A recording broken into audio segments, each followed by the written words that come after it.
Hello my artsy pants, welcome to my channel. My name is Sarah and I've been making art videos since 2015. If you're new to my channel, feel free to check out my other videos and subscribe if you like what you see. Also, for my mandala enthusiasts, if you haven't already, my mandala course is now published, so if you would like to learn how to draw mandalas for complete beginners, I now have a course of my own where you can do just that. So check out the description if you're interested. So moving on to today's video, I will be painting lavender. I love everything about lavender. I find it personally very intoxicating. There's something about it that merely just makes me go crazy. And I painted lavender a few years ago on this channel, and I'm not sure if that video is still up, and I'll put it in the video if you guys want to see it, if it's still up. But I thought I'd try again today with my watercolors because they're honestly just sitting on my tray doing nothing. I've already sketched out my flowers and the vase itself, and this honestly helps speed up the process greatly. I also already outlined everything so that I can see what I'm painting. I personally like the look of the outline with the watercolors, but I do know some artists prefer just to paint it, and it still looks very nice. So I've already mixed my paints together to get a nice soft purple, which will be my first base. I'm using a size 8 round brush, and with the tip I simply tap the paper with the paint, leaving spaces of white to create depth, which helps separate the flowers.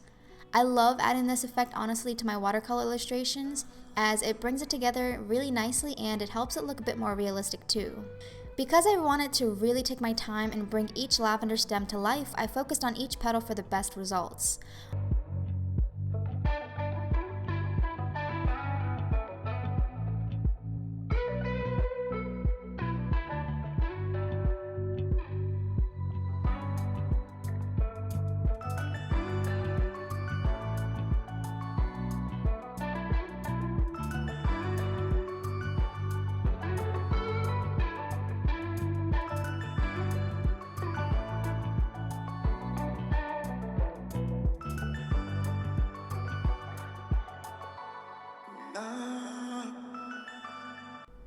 So when the first layer of purple has covered majority of the flowers, I then use a soft red color to make the petals stand out a bit more.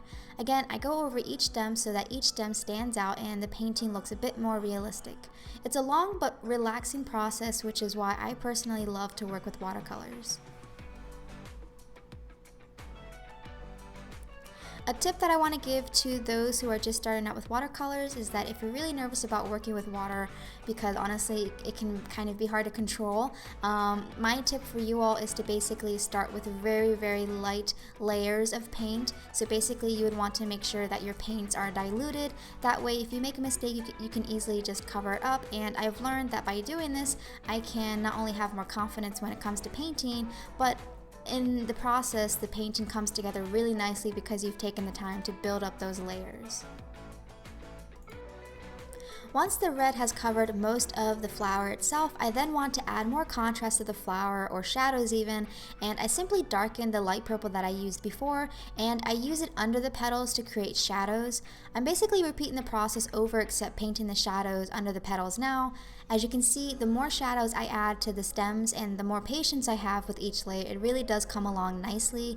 I don't show it, but I also go in later on with a bit of green for some more added effects. For example, for some leaves, because if you've ever looked at a lavender stem, they do also have some leaves. So I didn't draw the leaves on the stems itself, but I figured if I painted some green in certain areas, that it would kind of add that effect in. So be creative, have fun most importantly, and try to just kind of let go. And I find that if you just let yourself be loose with your artwork, you can find yourself creating some really neat things.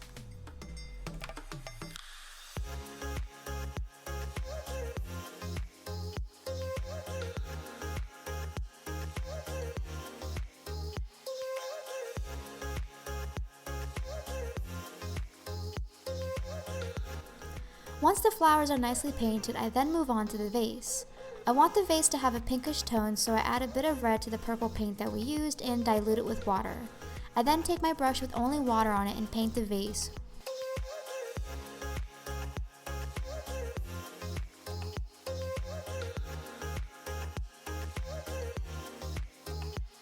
With the red paint, I then go over the vase area only, making sure to leave parts unpainted to create reflection or highlights.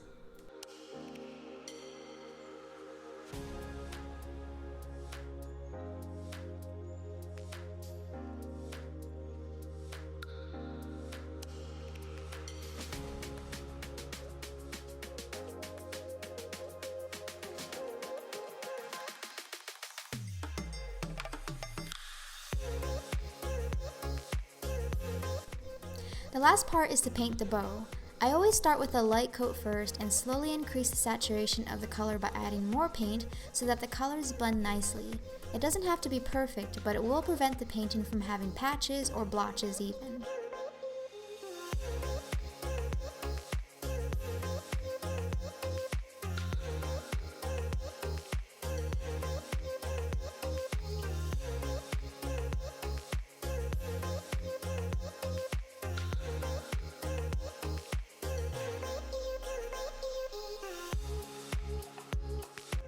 After that, I finished, and the only thing left to do is to let it dry.